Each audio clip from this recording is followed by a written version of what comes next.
आप श्री शिव महापुराण कथासार का श्रवण कर रहे हैं। कोटिरुद्र संहिता। द्वादश ज्योतिर्लिंगों का नाम निर्देश। ऋषि बोले, सूत जी, आपने संपूर्ण लोगों के हित की कामना से नाना प्रकार के आख्यानों से युक्त जो शिवावतार का महात्म्य बताया है वो बहुत ही उत्तम है। तात, आप पुनः शिव के परम उत्तम महात्म्य का तथा शिवलिंग की महिमा का प्रसन्नता पूर्वक वर्णन कीजिए। भूमंडल में अथवा अन्य स्थलों में भी जो प्रसिद्ध शुभ शिवलिंग विराजमान हैं, भगवान शिव के उन सभी दिव्य लिंगों का समस्त लोगों के हित की इच्छा से आप वर्णन कीजिए। सूत जी ने कहा, महर्षियों, संपूर्ण तीर्थ लिंगमय है, सब कुछ लिंग में ही प्रतिष्ठित है। उन शिवलिंगों की कोई गणना नहीं है, तथापि मैं उनका किंचित वर्णन करता हूँ। संसार में कोई भी वस्तु शिव के स्वरूप से भिन्न नहीं है। मुनिश्रेष्ठ शौनक, इस भूमंडल पर जो मुख्य मुख्य ज्योतिर्लिंग हैं, उनका मैं वर्णन करता हूँ। उनका नाम सुनने मात्र से पाप दूर हो जाते हैं। सौराष्ट्र में सोमनाथ, श्रीशैल पर मल्लिकार्जुन, उज्जैनी में महाकाल, ओमकार तीर्थ में परमेश्वर, हिमालय के शिखर पर केदार, डाकिनी क्षेत्र में भीमशंकर, वाराणसी में विश्वनाथ, गोदावरी के तट पर त्रयंबक, चिताभूमि में वैद्यनाथ, दारुकावन में नागेश, सेतुबंध में रामेश्वर तथा शिवालय में घुष्मेश्वर का स्मरण करें। जो प्रतिदिन प्रातःकाल उठकर इन 12 नामों का पाठ करता है, उसके सभी प्रकार के पाप छूट जाते हैं और उसे संपूर्ण सिद्धियों का फल प्राप्त हो जाता है। इन लिंगों पर चढ़ाया गया प्रसाद सर्वदा ग्रहण करने योग्य होता है। उसे श्रद्धा से विशेष यत्नपूर्वक ग्रहण करना चाहिए। ऐसा करने वाले के समस्त पाप उसी क्षण विनष्ट हो जाते हैं। हे मुनीश्वरों, मलयज, अंत्यज अथवा नपुंसक कोई भी हो, वह ज्योतिर्लिंग दर्शन के प्रभाव से द्विजकुल में जन्म लेकर मुक्त हो जाता है। इसलिए ज्योतिर्लिंग का दर्शन अवश्य करना चाहिए। इस प्रकार संक्षेप में इन ज्योतिर्लिंगों के दर्शन के फल का वर्णन किया गया। अब इसके अनंतर इनके उपलिंगों का वर्णन भी यहाँ विस्तार पूर्वक प्रस्तुत किया गया है। काशी आदि के विभिन्न लिंगों का वर्णन। सूत जी कहते हैं, गंगा के तट पर परम प्रसिद्ध काशी नगरी है, जो सबको मुक्ति प्रदान करने वाली है। उसे लिंग में ही जानना चाहिए। वो सदाशिव की निवास स्थली मानी गई है। इतना कहकर सूत जी ने काशी के अभिमुक्त कृत्यवासेश्वर, तिलभांडेश्वर, दशाश्वमेधेश्वर इत्यादि और गंगा सागर आदि के संगमेश्वर, भूतेश्वर, नारीश्वर, वटुकेश्वर, पूरेश्वर, सिद्धनथेश्वर, दूरेश्वर, श्रृंगेश्वर, वैद्यनाथ, जपेश्वर, द्युपेश्वर, रंगेश्वर, वामेश्वर, नागेश, कामेश, विमलेश्वर, प्रयाग के ब्रह्मेश्वर, सोमेश्वर, भारद्वाजेश्वर, शूलटंकेश्वर, माधवेश तथा अयोध्या के नागेश आदि अनेक प्रसिद्ध शिवलिंगों का वर्णन किया। अत्रीश्वर का प्राकट्य एवं मंदाकिनी गंगा का आविर्भाव। सूत जी बोले, ब्रह्मपुरी के समीप चित्रकूट पर्वत पर मद्गजेंद्र नामक लिंग है। उसके पूर्व में कटीश्वर नामक लिंग है। गोदावरी नदी के पश्चिम की ओर पशुपति नामक लिंग है। दक्षिण दिशा में एक अत्रीश्वर नामक लिंग है, जिसके रूप में साक्षात शिव जी ने अपने अंश से स्वयं प्रकट होकर समस्त प्राणियों को जीवन दान दिया था। सूत जी आगे कहते हैं, हे शिष्ट ऋषियों, चित्रकूट के समीप दक्षिण दिशा में कामद नामक एक विशाल वन है। वहां ब्रह्मा के पुत्र महर्षि अत्रि अपनी पत्नी अनसुया के साथ अति कठिन तप करते थे। मुनिवा अत्रि स्वयं आसन पर स्थिर हो समाधि में लीन हो गए तथा आत्मा में स्थित निर्विकार शिव स्वरूप परम ज्योति का ध्यान करने लगे। पतिव्रता अनसुया प्रसन्नता के साथ निरंतर उन मुनिश्रेष्ठ की सेवा करने लगी। वे सुंदर पार्थिव शिवलिंग बनाकर मंत्र के द्वारा विधिवत मानस उपचारों से पूजन करती थी और बार-बार शंकर जी की सेवा कर भक्ति से उनकी स्तुति करती थी। उन अत्रि की तपस्या तथा अनसुया के शिवाराधन से प्रसन्न होकर संपूर्ण देवता, ऋषिगण तथा गंगा आदि सभी नदियां उन दोनों का दर्शन करने के लिए प्रेम पूर्वक वहां आए और उन्हें देखकर आश्चर्यचकित हुए। वे अत्रि के शिवाराधन और अनसुया की पति सेवा की प्रशंसा करने लगे। इस प्रकार उनकी प्रशंसा करके वे जैसे आए थे वैसे ही अपने अपने स्थान को चले गए, परंतु गंगा जी और शिव जी वहां स्थित रहे। एक दिन अनसुया जी पति के लिए जल लाने वन की ओर जा रही थी। उनकी उस पतिभक्ति से प्रसन्न होकर गंगा जी बोली, हे देवी, मैं तुम्हारे धर्माचरण और शिवाराधन से तुम पर प्रसन्न हूँ। तुम जो चाहती हो उसे मांगो। तब अनसुया जी ने कहा, यदि आप प्रसन्न हैं और मुझ पर आपकी कृपा है तो हे देवी, इस तपोवन में आप स्थिर होकर निवास करें। गंगा जी बोली, हे अनसुये, यदि तुम भगवान शंकर के अर्चन और अपने स्वामी की वर्ष भर की सेवा का फल मुझे प्रदान करो तो मैं देवताओं के उपकार के लिए यहाँ स्थित रहूंगी। पतिव्रता स्त्री को देखकर मेरा पाप नष्ट हो जाता है और मैं विशेष रूप से शुद्ध हो जाती हूँ। पतिव्रता स्त्री पार्वती के तुल्य है। यह वचन सुनकर अनसुईया ने वर्ष भर का सारा पुण्य गंगा को दे दिया। अनसुईया के इस महान पातिव्रत कर्म को देखकर महादेव प्रसन्न हो गए और उसी क्षण पार्थिव लिंग से प्रकट हो गए। वे सदाशिव अत्रीश्वर नाम से प्रसिद्ध हुए और गंगा जी भी अपनी माया से वहां स्थित हो गई, जो मंदाकिनी नाम से प्रसिद्ध हुई।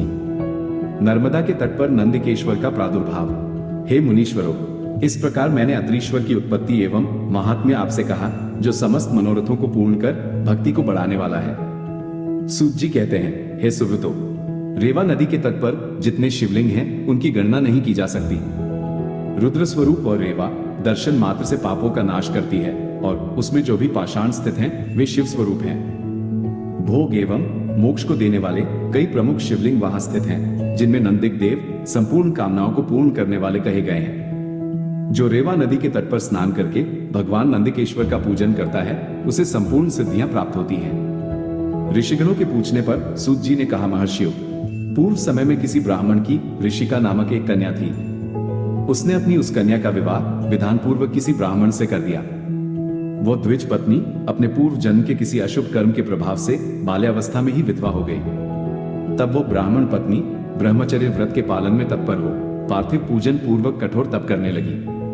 उसी समय महामायावी मूढ़ नामक दुष्ट असुर कामबाण से पीड़ित होकर वहां गया तथा तपस्या करती हुई उस सुंदरी स्त्री को देखकर अनेक प्रकार का प्रलोभन देकर उसके साथ सहवास की याचना करने लगा।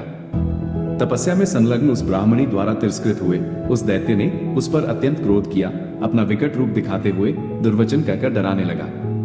तब शिव परायणा वो द्विज पत्नी भयभीत होकर अत्यंत व्याकुल हो शिव नाम का जप करती हुई अपने धर्म की रक्षा के लिए शिव जी की शरण में चली गई।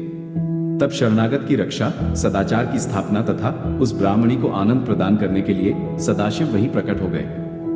भक्तवत्सल भगवान शंकर ने उस दैत्यराज मूढ़ को तत्काल भस्म कर दिया और ब्राह्मणी की ओर कृपा दृष्टि से देखते हुए कहा, वर मांगो। ऋषिका बोली, देवदेव महादेव, आप मुझे अपने चरणों की परम उत्तम एवं अनन्य भक्ति प्रदान कीजिए। प्रभु, मेरी दूसरी प्रार्थना है कि आप लोक कल्याण के निमित्त यहीं पर निवास कीजिए। भगवान शंकर ने कहा, हे ऋषिके, तुमने जो जो वर मांगे उन सभी को मैं तुम्हें प्रदान करता हूँ। इस अवसर पर शिवजी को प्रकट हुआ जानकर ब्रह्मा, विष्णु आदि देवता वहां पहुंच गए और प्रसन्नचित होकर उनकी स्तुति की। इसी समय भगवती गंगा जी ने वहां आकर साध्वी ऋषिका के भाग्य की प्रशंसा करते हुए प्रसन्नचित होकर उससे कहा, हे साध्वी, तुम वैशाख महीने में एक दिन मेरे कल्याण के लिए अपने समीप में रहने का मुझे वचन दो, जिससे मैं एक दिन तुम्हारा सामीप्य प्राप्त करूं। गंगा जी का वचन सुनकर उस साध्वी ने इसे स्वीकार किया। शिवजी भी उसके द्वारा निर्मित उस पार्थिव लिंग में अपने पूर्णांश से प्रविष्ट हो गए। उसी दिन से नर्मदा का ये तीर्थ ऐसा उत्तम और परम पावन तीर्थ हो गया, जहां शिवजी नंदिकेश नाम से प्रसिद्ध होकर स्थित हैं।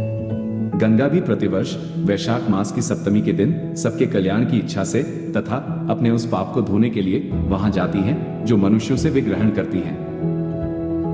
पश्चिम दिशा के शिवलिंगों के वर्णन क्रम में महाबलेश्वर लिंग का महात्म्य। सूत जी कहते हैं, हे ब्राह्मणों, अब पश्चिम दिशा में जो जो लिंग भूतल पर प्रसिद्ध हैं, उन शिवलिंगों को सद्भक्ति पूर्वक सुनिए। कपिला नगरी में कालेश्वर एवं रामेश्वर नामक दो महादिव्य लिंग हैं, जो दर्शन मात्र से पापों को नष्ट करते हैं। पश्चिम सागर के तट पर महासिद्धेश्वर लिंग है, जो धर्म, अर्थ, काम एवं मोक्ष तक प्रदान करता है। पश्चिम समुद्र के तट पर गोकर्ण नामक उत्तम क्षेत्र है। ये ब्रह्महत्या आदि पापों को नष्ट करने वाला और संपूर्ण कामनाओं का फल प्रदान करने वाला है। गोकर्ण क्षेत्र में करोड़ों शिवलिंग हैं और पग पग पर असंख्य तीर्थ हैं। अधिक क्या कहें, गोकर्ण क्षेत्र में स्थित सभी लिंग शिव स्वरूप हैं और वहां का समस्त जल तीर्थ स्वरूप है। गोकर्ण क्षेत्र में स्थित महाबलेश्वर शिवलिंग कृतयुग में श्वेतवर्ण, त्रेता में लोहितवर्ण, द्वापर में पीतवर्ण और कलयुग में श्यामवर्ण का हो जाता है। महापाप करने वाले लोग भी यहाँ गोकर्ण क्षेत्र में विराजमान महाबलेश्वर लिंग की पूजा कर शिव पद को प्राप्त हुए हैं। उत्तर दिशा में विद्यमान शिवलिंगों का वर्णन। सूत जी बोले, हे ब्राह्मणों, अब मैं उत्तर दिशा में विराजमान मुख्य मुख्य शिवलिंगों का वर्णन कर रहा हूँ। गोकर्ण नामक एक दूसरा भी पापनाशक क्षेत्र है। वहां पर एक विस्तृत महावन है, जिसमें चंद्रभाल नामक उत्तम शिवलिंग है, जिसे रावण सद्भक्ति पूर्वक लाया था। गोकर्ण में स्नान कर तथा चंद्रभाल का पूजन कर मनुष्य अवश्य ही शिवलोक को प्राप्त करता है। मिश्रशी नामक उत्तम तीर्थ में दादीच नामक शिवलिंग है। इसे दधीची मुनि ने स्थापित किया था। वहां जाकर विधिपूर्वक स्नान कर दादीचेश्वर का आदरपूर्वक पूजन अवश्य करना चाहिए। नैमिषारण्य में सभी ऋषियों द्वारा स्थापित ऋषिश्वर नामक शिवलिंग है। उसके दर्शन एवं पूजन से पापी लोगों को भी भोग तथा मोक्ष प्राप्त होता है। देवप्रयाग तीर्थ में ललितेश्वर नामक शिवलिंग है। उसकी पूजा करने से सभी प्रकार के पाप दूर हो जाते हैं। पृथ्वी पर प्रसिद्ध नेपाल नामक पुरी में पशुपतीश्वर नामक शिवलिंग है, जो संपूर्ण कामनाओं को पूर्ण करता है।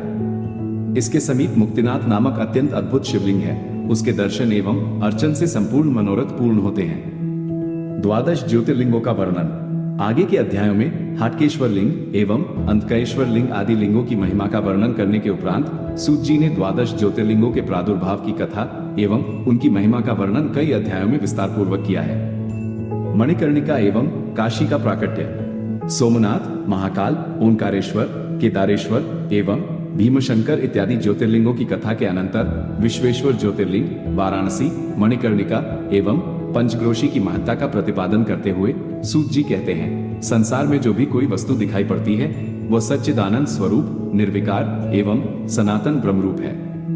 अपने कैवल्य अद्वैत भाव में ही रमने वाले उन अद्वितीय परमात्मा में कभी एक से दो हो जाने की इच्छा जागृत हुई। फिर वही परमात्मा सगुण रूप में प्रकट होकर शिव कहलाए। वे ही स्त्री तथा पुरुष के भेद से दो रूपों में हो गए। उनमें जो पुरुष था वह शिव एवं जो स्त्री थी वह शक्ति कही गई। उन चिदानंद स्वरूप शिव एवं शक्ति ने स्वयं अदृष्ट रहकर स्वभाव से ही दो चेतनों प्रकृति और पुरुष की सृष्टि की। जब इस प्रकृति और पुरुष ने अपनी जननी एवं जनक को नहीं देखा तब वे महान संशय में पड़ गए। उस समय निर्गुण परमात्मा से आकाशवाणी प्रकट हुई कि तुम दोनों तप करो, उसी से उत्तम सृष्टि होगी। तब निर्गुण शिव ने अंतरिक्ष में स्थित सभी सामग्रियों से युक्त पंचक्रोश परिमाण वाला एक शुभ तथा सुंदर नगर बनाया, जो कि उनका अपना ही स्वरूप था। उस नगर को शिवजी ने पुरुष रूप विष्णु के समीप भेज दिया। विष्णु ने सृष्टि की कामना से शिवजी का ध्यान करते हुए बहुत काल पर्यंत तप किया। तपस्या के श्रम से उनके शरीर से अनेक जलधाराएं उत्पन्न हो गईं, जिसके कारण वहां कुछ भी दिखाई नहीं पड़ता था। तब इस आश्चर्य को देखकर विष्णु ने अपना सिर हिला दिया। उसी समय विष्णु के कान से एक मणि गिर गई। वही मणिकर्णिका नाम से एक महान तीर्थ हो गया। जब वो पंचक्रोशात्मक नगरी जलराशि में डूबने लगी तब निर्गुण शिव ने उसे शीघ्र ही अपने त्रिशूल पर धारण कर लिया और विष्णु ने अपनी पत्नी प्रकृति के साथ वहीं शयन किया। तब उनके नाभि कमल से ब्रह्मा प्रकट हुए। उन्होंने ब्रह्मांड में 14 लोकों का निर्माण किया। ब्रह्मांड का विस्तार महर्षियों ने 50 करोड़ योजन बताया है। फिर भगवान शिव ने यह सोचा कि ब्रह्मांड के भीतर अपने अपने कर्मों से बंधे हुए प्राणी मुझे किस प्रकार से प्राप्त करेंगे। ऐसा विचार कर उन्होंने पंचक्रोशी को ब्रह्मांड से अलग रखा। ये काशी लोक का कल्याण करने वाली, कर्म बंधन का विनाश करने वाली, मोक्ष तत्व को प्रकाशित करने वाली तथा ज्ञान प्रदान करने वाली मुझे अत्यंत प्रिय है। परमात्मा शिव ने अविमुक्त नामक लिंग को स्वयं वहां स्थापित किया और कहा, हे मेरे अंश स्वरूप, तुम मेरे इस क्षेत्र का कभी त्याग नहीं करना। ऐसा कहकर भगवान सदाशिव ने उस काशीपुरी को स्वयं अपने त्रिशूल से उतारकर मर्त्य लोक संसार में स्थापित किया। ब्रह्मा जी का एक दिन पूरा होने पर जब सारे जगत का प्रलय हो जाता है तब भी इस काशीपुरी का नाश नहीं होता। उस समय भगवान शिव इसे त्रिशूल पर धारण कर लेते हैं और जब ब्रह्मा द्वारा पुनः मेरी सृष्टि की जाती है तब वे इसे फिर इस भूतल पर स्थापित कर देते हैं। कर्मों का कर्षण करने से ही इस पुरी को काशी कहते हैं। काशी में अविमुक्तेश्वर लिंग सदा विराजमान रहता है। यह महापातकी पुरुषों को भी मुक्त करने वाला है। हे मुनीश्वरों, अन्यत्र मोक्षप्रद क्षेत्रों में सारूप्य आदि मुक्ति प्राप्त होती है, किंतु यहाँ प्राणियों को सर्वोत्तम सायुज्य मुक्ति प्राप्त होती है। जिनकी कहीं गति नहीं होती उनके लिए वाराणसीपुरी ही गति है। सभी देवता यहाँ मृत्यु की इच्छा करते हैं, फिर दूसरों की तो बात ही क्या। कैलाशपति, जो भीतर से सतोगुणी और बाहर से तमोगुणी कहे गए हैं, वे रुद्र के नाम से विख्यात हैं। वे निर्गुण होते हुए सगुण रूप में प्रकट हुए शिव हैं। उन्होंने बारंबार प्रणाम करके निर्गुण शिव से कहा, हे विश्वनाथ, आप यहाँ रहकर जीवों का उद्धार करें। तदनंतर मन तथा इंद्रियों को वश में रखने वाले अविमुक्त ने भी प्रार्थना पूर्वक कहा, देव, काशीपुरी को आप अपनी राजधानी स्वीकार करें। मैं अचित्य सुख की प्राप्ति के लिए यहाँ सदा आपका ध्यान लगाए स्थिर भाव से बैठा रहूंगा। आप ही मुक्ति देने वाले तथा संपूर्ण कामनाओं के पूर्ण करता है, दूसरा कोई नहीं। अतः आप परोपकार के लिए उमा सहित यहाँ विराजमान रहें। सूत जी कहते हैं, ब्राह्मणों, जब शंकर ने भगवान विश्वनाथ से इस प्रकार प्रार्थना की तब सर्वेश्वर शिव समस्त लोगों का उपकार करने के लिए वहां विराजमान हो गए। जिस दिन से भगवान शिव काशी में आ गए उसी दिन से काशी सर्वश्रेष्ठ पुरी हो गई। वाराणसी तथा विश्वेश्वर का महात्म्य। सूत जी बोले, एक समय की बात है, देवी पार्वती ने संसार के हित की कामना से पूरी प्रसन्नता के साथ भगवान शिव से अविमुक्त क्षेत्र और अविमुक्त लिंग का महत्व पूछा। तब परमेश्वर शिव ने कहा, यह वाराणसी सदा मेरा गोपनीय क्षेत्र है तथा सब प्रकार से सभी प्राणियों के मोक्ष का हेतु भी है। वाराणसी पुरी में निवास करना मुझे सदा ही अच्छा लगता है। जिस कारण से मैं सब कुछ छोड़कर काशी में रहता हूँ उसे बताता हूँ, सुनो। जो मेरा भक्त है और जो मेरे तत्व का ज्ञानी है वे दोनों ही मुक्ति के भागी हैं, उन्हें तीर्थ की अपेक्षा नहीं है। उन दोनों को ही जीवन मुक्त समझना चाहिए। वे जहां कहीं भी मरे उन्हें शीघ्र ही मुक्ति प्राप्त हो जाती है। यह मैंने निश्चित बात कही है। हे देवी, इस सर्वश्रेष्ठ अविमुक्त नामक तीर्थ में जो विशेषता है उसे तुम ध्यान देकर सुनो। सभी वर्ण तथा आश्रम के लोग, चाहे वे बालक हों, युवा हों अथवा वृद्ध हों, इस पुरी में मरने पर अवश्य मुक्त हो जाते हैं। स्त्री अपवित्र हो या पवित्र, कुमारी हो या विवाहिता, विधवा, बंध्या, रजस्वला, प्रसूता अथवा असंस्कृता, चाहे कैसी भी स्त्री हो, यदि वह इस क्षेत्र में मर जाए तो मुक्ति प्राप्त कर लेती है, इसमें संशय नहीं है। स्वेदज, अंडज, उद्भिज अथवा जरायुज, ये सभी प्राणी यहाँ मरने पर जैसा मोक्ष प्राप्त कर लेते हैं वैसा अन्यत्र कहीं नहीं। हे देवी, यहाँ न ज्ञान की अपेक्षा है, न भक्ति की अपेक्षा है, न सत्कर्म की अपेक्षा है और न दान की ही अपेक्षा। यहाँ न संस्कार की अपेक्षा है और न ध्यान की ही अपेक्षा है। यहाँ नाम कीर्तन अथवा पूजन की अपेक्षा नहीं है तथा उत्तम जाति की भी कोई अपेक्षा नहीं है। जो कोई भी मनुष्य मेरे इस मोक्षदायक क्षेत्र में निवास करता है वह चाहे जिस किसी प्रकार से मरा हो निश्चय ही मोक्ष को प्राप्त कर लेता है। अपनी इच्छानुसार भोजन, शयन, क्रीड़ा आदि विविध क्रियाओं को करता हुआ भी अविमुक्त क्षेत्र में प्राण त्याग करने वाला प्राणी मोक्ष का अधिकारी हो जाता है। यह क्षेत्र चारों दिशाओं में सभी ओर 5 कोस तक फैला हुआ कहा गया है। इसमें कहीं भी मर जाने पर प्राणी को अमृतत्व की प्राप्ति होती है। हे पार्वती, शुभ और अशुभ कर्म का फल जीव को अवश्य भोगना पड़ता है। अशुभ कर्म निश्चय ही नरक के लिए होता है एवं शुभ कर्म स्वर्ग के लिए होता है। दोनों तरह के कर्मों से मनुष्य लोक में जन्म कहा गया है। शुभाशुभ कर्मों के न्यूनाधिक से उत्तम तथा अधम शरीर प्राप्त होते हैं, किंतु जब दोनों का क्षय हो जाता है तब मुक्ति होती है, ये सत्य है। प्रारब्ध कर्म का नाश केवल उसके भोग से ही होता है, इसके अतिरिक्त कोई उपाय नहीं है। संपूर्ण कर्मों का नाश काशीपुरी के अतिरिक्त कहीं नहीं होता। सभी तीर्थ सुलभ हैं, परंतु काशीपुरी दुर्लभ है। यदि पूर्व जन्म में आदर पूर्वक काशी का दर्शन किया गया है तभी काशी में आकर मनुष्य मृत्यु को प्राप्त होता है। सूत जी बोले, हे श्रेष्ठ मुनियों, इस प्रकार काशीपुरी तथा विश्वेश्वर लिंग का अपरिमित महात्म्य है जो सत्पुरुषों को भोग और मोक्ष प्रदान करता है। इसके अनंतर सूत जी ने त्रयंबकेश्वर ज्योतिर्लिंग के महात्म्य का वर्णन करते हुए गौतम ऋषि के प्रभाव का वर्णन किया तथा गौतमी गंगा के प्रादुर्भाव का आख्यान सुनाया। इसके अनंतर सूत जी ने राक्षस राज रावण द्वारा स्थापित वैद्यनाथेश्वर नामक ज्योतिर्लिंग के महात्म्य का वर्णन किया। तदनंतर उन्होंने नागेश्वर नामक परमश्रेष्ठ ज्योतिर्लिंग की उत्पत्ति एवं महात्म्य का वर्णन किया। इसके साथ ही रामेश्वर नामक ज्योतिर्लिंग एवं घुष्मेश्वर ज्योतिर्लिंग के आविर्भाव एवं महात्म्य का वर्णन विस्तार से आगे किया गया है, जो स्थानाभाव के कारण यहाँ नहीं दिया जा रहा है। इस प्रकार इन 12 ज्योतिर्लिंगों की कथा जो सुनता है उसकी सभी कामनाएं पूर्ण होती हैं तथा उसे भोग और मोक्ष दोनों की प्राप्ति होती है। भगवान विष्णु को सुदर्शन चक्र प्राप्त होने की कथा तथा शिव सहस्त्रनाम स्तोत्र की महिमा। ऋषियों के ये पूछने पर कि भगवान विष्णु को महेश्वर से सुदर्शन चक्र की प्राप्ति कैसे हुई, सूत जी कहते हैं कि एक समय की बात है, दैत्य अत्यंत प्रबल होकर धर्म का लोप करने लगे। उनसे पीड़ित होकर देवताओं ने भगवान विष्णु से अपना दुख कहा। तब श्रीहरि कैलाश पर्वत पर जाकर हरीश्वर लिंग की स्थापना कर भगवान शिव की उनके सहस्त्र नामों से अर्चना करने लगे। वे प्रत्येक नाम पर एक कमल पुष्प चढ़ाते थे। एक दिन भगवान शंकर ने उनके भक्तिभाव की परीक्षा लेने के लिए उनके द्वारा लाए गए 1000 कमलों में से एक कमल छिपा लिया। तब एक कमल के न मिलने पर श्रीहरि ने उस कमल को प्राप्त करने के लिए सारी पृथ्वी का भ्रमण किया, परंतु उसके प्राप्त न होने पर अपने कमल सदृश नेत्र को ही निकालकर अर्पण कर दिया। ये देख सर्वदुखारी भगवान शंकर बहुत प्रसन्न हुए और उनके सामने प्रकट हो गए और विष्णु से वर मांगने को कहा। विष्णु जी बोले, हे सदाशिव, दैत्यों ने सारे संसार को अत्यंत पीड़ित कर दिया है। मेरा आयुध दैत्यों को मारने में समर्थ नहीं हो पा रहा है, अतः मैं आपकी शरण में आया हूं। विष्णु का यह वचन सुनकर देवाधिदेव महेश्वर ने उन्हें अपना महातेजस्वी सुदर्शन चक्र प्रदान किया। भगवान विष्णु ने उस चक्र से शीघ्र ही उन महाबली राक्षसों को विनष्ट कर दिया। इस प्रकार संसार में शांति हुई। देवता तथा अन्य सभी लोग सुखी हो गए। भगवान शिव ने अपना सुदर्शन चक्र देते हुए कहा, हरे, सब प्रकार के अनर्थों की शांति के लिए तुम्हें मेरे स्वरूप का ध्यान करना चाहिए। अनेकानेक दुखों का नाश करने के लिए इस सहस्रनाम स्तोत्र का पाठ करते रहना चाहिए।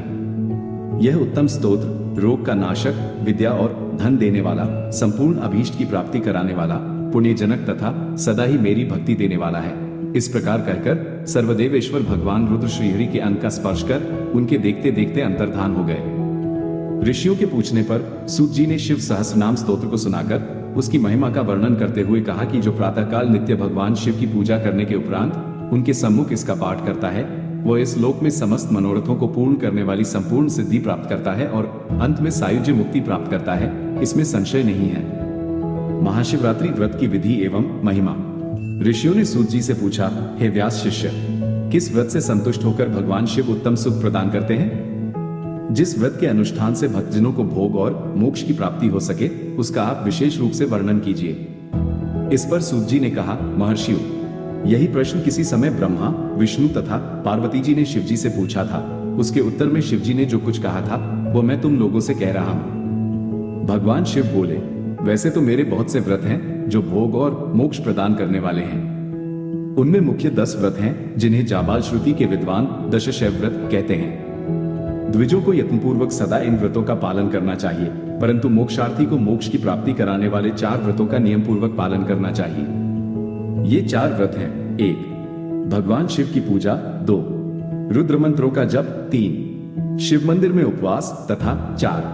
काशी में देह त्याग। ये मोक्ष के 4 सनातन मार्ग हैं। इन चारों में भी शिवरात्रि व्रत का विशेष महत्व है, अतः इसे अवश्य करना चाहिए। ये सभी के लिए धर्म का उत्तम साधन है। निष्काम अथवा सकाम भाव से सभी मनुष्यों, वर्णों, आश्रमों, स्त्रियों, बालकों तथा देवताओं आदि के लिए यह महान व्रत परम हितकारी माना गया है। प्रत्येक मास के कृष्ण पक्ष की चतुर्दशी शिवरात्रि कहलाती है, परंतु फाल्गुन मास की शिवरात्रि की महाशिवरात्रि संज्ञा है। जिस दिन अर्धरात्रि के समय चतुर्दशी तिथि विद्यमान हो, उसी दिन उसे व्रत के लिए ग्रहण करना चाहिए। उस दिन व्रती पुरुष को प्रातःकाल उठकर स्नान, संध्या आदि कर्म से निवृत्त होकर मस्तक पर भस्म का त्रिपुंड तिलक और गले में रुद्राक्ष माला धारण कर शिवालय में जाकर शिवलिंग का विधिपूर्वक पूजन एवं मुझ शिव को नमस्कार करना चाहिए। तत्पश्चात श्रद्धा पूर्वक व्रत का संकल्प करे और शास्त्र प्रसिद्ध किसी भी शिवलिंग के पास जाकर रात्रि के चारों प्रहरों में पूजा करें। यदि नर्मदेश्वर आदि शिवलिंग उपलब्ध न हो तो 4 मूर्तियों पार्थिव शिवलिंग का निर्माण कर उनकी 4 प्रहरों में पूजा करनी चाहिए। रात्रि में गीत वाद्य आदि द्वारा उत्सव पूर्वक जागरण करना चाहिए।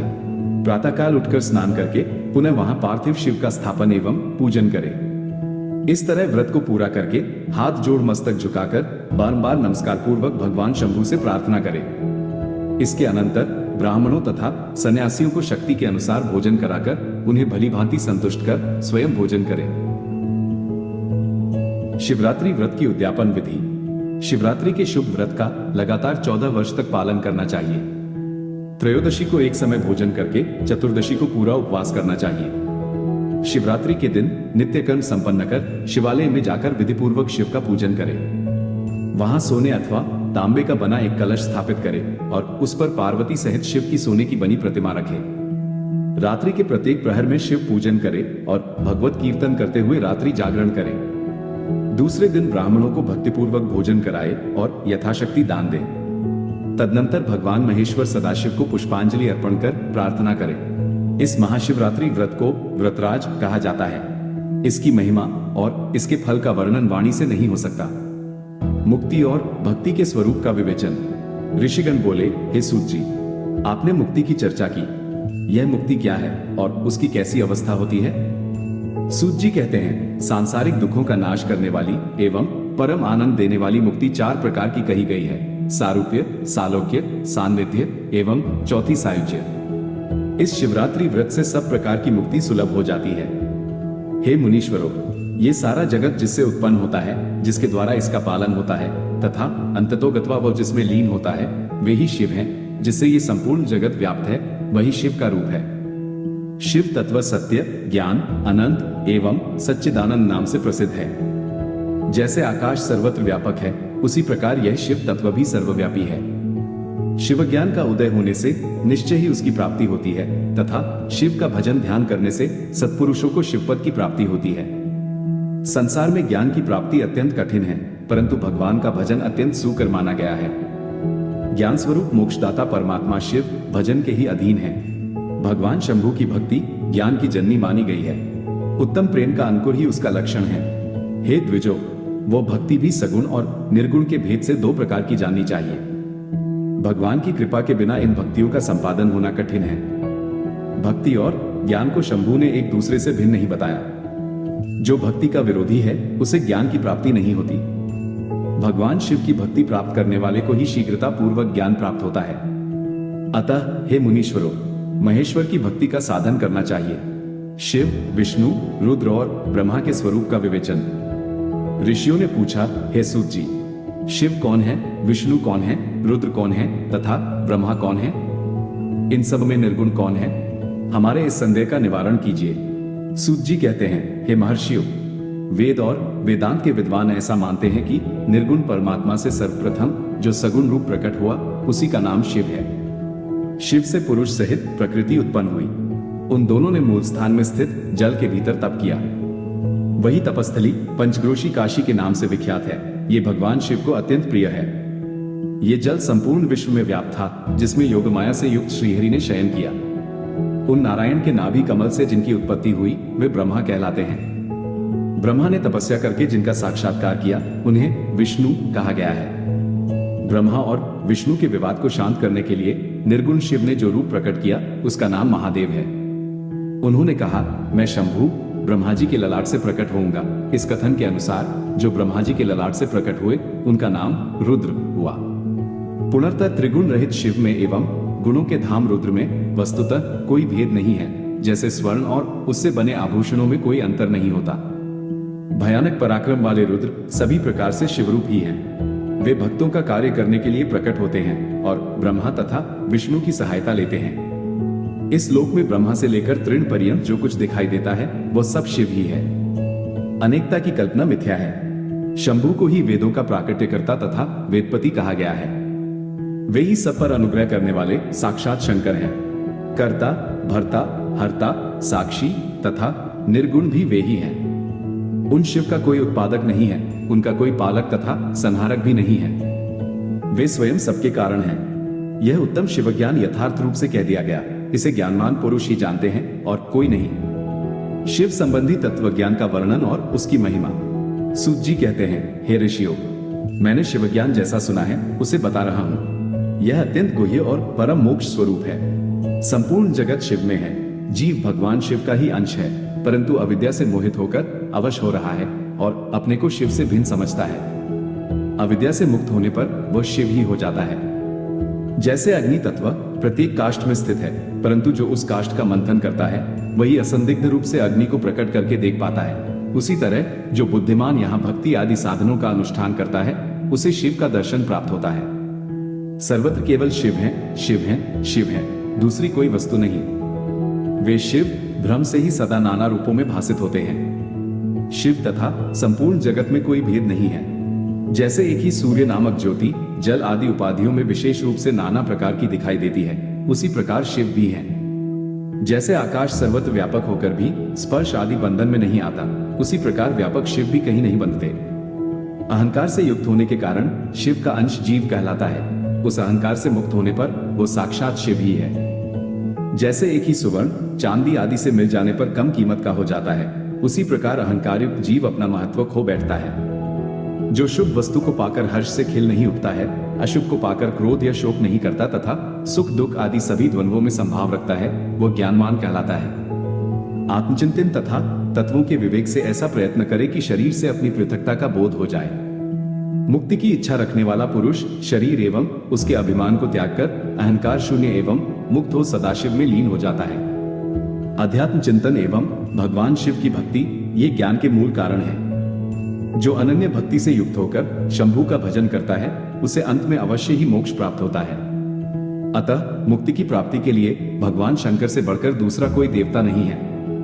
उनकी शरण लेकर जीव संसार बंधन से छूट जाता है। ब्राह्मणों, तुमने जो कुछ पूछा था वो सब कुछ मैंने तुम्हें बता दिया। इसे तुम्हें प्रयत्नपूर्वक गुप्त रखना चाहिए। ऋषि बोले, आपने हमें शिव तत्व संबंधी परम उत्तम ज्ञान का श्रवण कराया है। आपकी कृपा से हमारे मन की भ्रांति मिट गई। सूत जी ने कहा, यह शिव विज्ञान भगवान शंकर को अत्यंत प्रिय है। ये भोग और मोक्ष देने वाला तथा शिव भक्ति को बढ़ाने वाला है, जो कोटिरुद्र संहिता के नाम से विख्यात है। जो पुरुष एकाग्रचित्त हो भक्तिभाव से इस संहिता को सुनेगा या सुनाएगा, वो समस्त भोगों का उपभोग करके अंत में परम गति को प्राप्त कर लेगा।